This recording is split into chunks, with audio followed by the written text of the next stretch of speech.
Hello, so ngayon nandito ako sa palengke and bumibili ako ng itlog.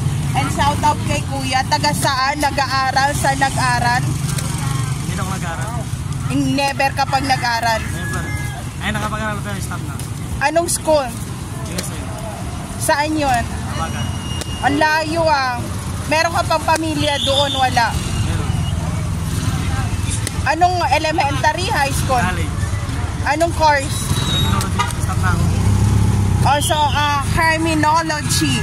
What is the difference about criminology to the criminology or partner in crime?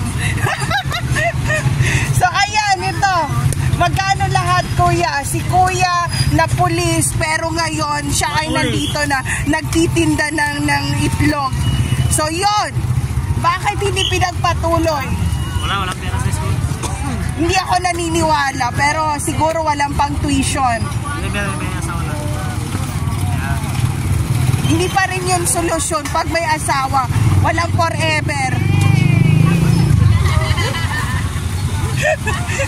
So ayan, shout out sa kanilang lahat dito. So alam nyo na, bisitahin nyo to. Alam nyo ba ang Cotabato City ay hindi nasama sa mga tourist spot na pinupuntahan dito sa buong mundo? Hindi nyo ba alam yon? Hindi sila kasama sa mga pinupuntahan. Sinabi nila marami raw masasamang tao dito sa Cotabato City, Mindanao. So ngayon, we're welcome all of you tourists from Luzon, Visayas, Mindanao, and International. Please visit the province and the city of Cotabato City, Philippines. Thank you. Mabuhay!